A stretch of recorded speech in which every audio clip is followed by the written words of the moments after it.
Welcome back to DVC Weekly. This is episode 263. My name is Jason Rippleding. I'm the broker of Buy and Sell DVC. I'm here with Scott Ferrioli. I'm the owner of DVC-Rental.com and BuyAndSellDVC.com. And today is February 18th, 2026. 11-month windows, January 18th, 2027. 7-month window, September 18th, 2026. And we're starting on the buy and sell side again. And I went to the people. I went to the people. Always in the Facebook people. group. Always to the people. And this was, and again, guys, just remember this membership, it's just flexibility, and it's really flexibility, making memories and saving money. That's. If you're not in our resales group, you should join it because your name could be read out next time by Jason. Yes. It's Disney Vacation Club Resales DVC on Facebook. Join the group, interact. Jason does a poll, get your opinion in there. And I don't read the last names because just in case somebody out there is like, let me hunt that person down and tell them, no, this is a better day to check in. Okay. I probably just read the names. Try to give them credits. The question was, as a DVC member or DVC renter, do you have a day of the week that you check in majority of the time? And do you have a day of the week that you rarely never check in? Pamela, you think about your answer in the meantime. Pamela said, if we are doing parks, we check in Saturday or Sunday. We never do parks on the weekend. That's when locals go, and never do Magic Kingdom on a Monday. That's the first stop for a lot of families. That's very good info right there. Jocelyn said, during the school year, we check in on Wednesdays. We check in Wednesday to Sunday, but any other time, if it's just me traveling without the kids, Sunday to Friday. Blair said, we never check in on a Sunday. Dee said, I did a Sunday to Friday last week. Quiet days are best and save points. Deanna, usually check in on a Friday and definitely on Thanksgiving. We go at least twice a year. We are trying to go 3 times a year. Nice. Carrie, usually Sunday to Friday, occasionally Saturday to Friday. Just depends on points available, unit renting, and total point cost. Jen, I have been typically checking in on Mondays and out on Thursday or Friday. Depends on who I'm bringing with me. It's cheaper points during the week. Jennifer, I tend to do my trips Sunday to Friday to save points. Fridays and Saturdays are higher points to stay. That is very true. Jennifer, for summer trips, I usually check in Tuesday or Wednesday because it corresponds with cheaper flights. For long weekend trips, it's usually Thursday night check-in. Joe said, we come every other year for 2 to 3 weeks from the UK, so we check in whichever day the flights were cheapest. Terry said, owner at Saratoga Springs, usually check in on Sunday. So again, just adding that there's no date that a certain person has to check in. There's no date that a certain person has to check out. So, as a local, I try to maximize my points. Sunday with checking out on a Friday, I always thought was really good. When I lived up north and we'd come down, I normally come down on Saturday and stay to the following Sunday just to get that whole weekend in a little bit and then leave. Try to get 8 nights in there versus 7. So, like when we go to Vero Beach in the summertime, we normally just do, Monday to Friday. Now this upcoming summer, because my kid right now, he thinks he's going to be doing an activity that's going to be required him to work to be there Monday through Thursday. So now we're checking in Thursday to Sunday, which means we're going to be there, when there's a DJ there. It's going to be a little bit more rowdy. That's when, the Ferriola family's there, playing pool, doing water slide stunts. Do you have stuff booked already? Yeah, we have. Do you know when you're going? Yeah, you have to give exact dates, like June, July? July. Just July? Nice. It's 2 weekends in July, back to back. Are you going to be there for 4th of July or no? No. But they usually go to Ohio for 4th of July. That's where my mother-in-law is. So 2 weekends in July. Yeah. Okay, interesting. So, again, it's really, at Vero Beach is totally different, in my opinion, weekday versus weekend in the summer. Because like I say, when the DJ's there, it just seems to get over. DJ's only weekends? Only weekends. Okay. So see, you're getting me again. Now I'm going.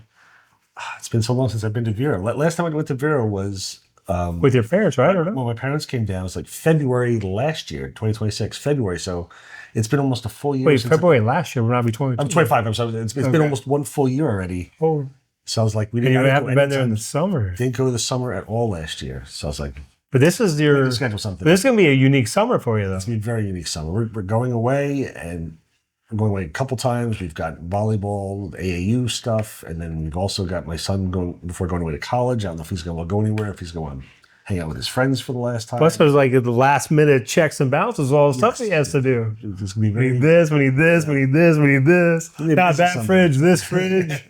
yes. Oh, my roommate just canceled. I got to pick a new one. Like, Busy. It's going to be busy summer.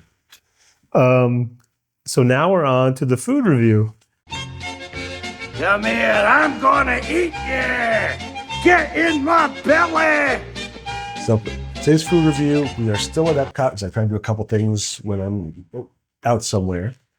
And yeah, so last time I not only tried the cinnamon roll with orange icing, but I tried the Reuben Croquettes over at, this is the Favorites of Festivals Past booth over by Communicore Hall. So it has pastrami, sauerkraut, Swiss cheese with Thousand Island dipping sauce for $6.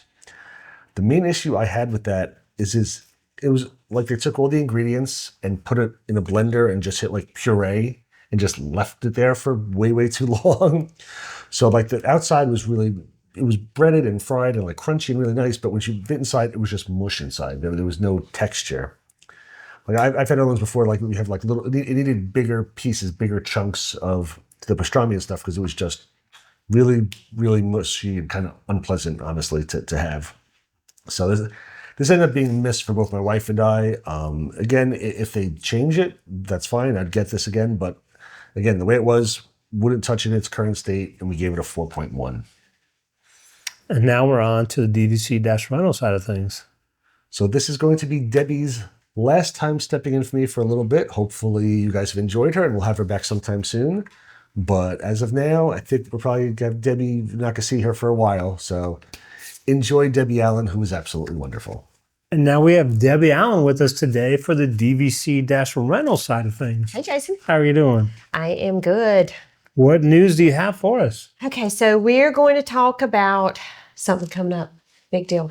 The nation's 250th anniversary, is this year.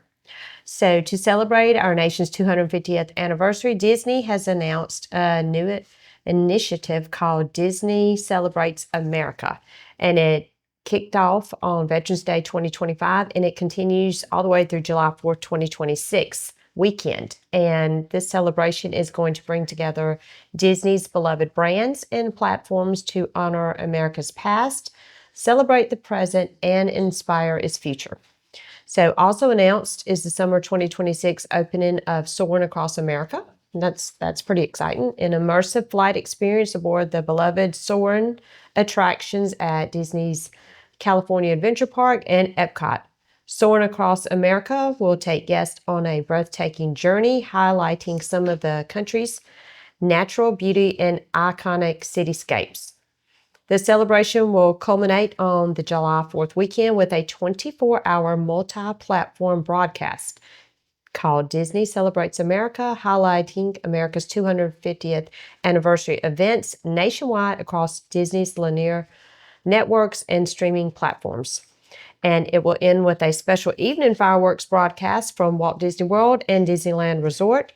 David Muir, anchor and managing editor of World News Tonight with David Muir, will lead the day-long coverage and be joined by ABC News anchors and correspondents, iconic ESPN commentators, and National Geographic explorers reporting from across the country for this one-in-a-lifetime presentation featuring top entertainers, athletes, explorers, and historians, all coming together to spotlight the wonder, achievement, and dreams that define the American spirit. That's very exciting. It is. I already have my reservations.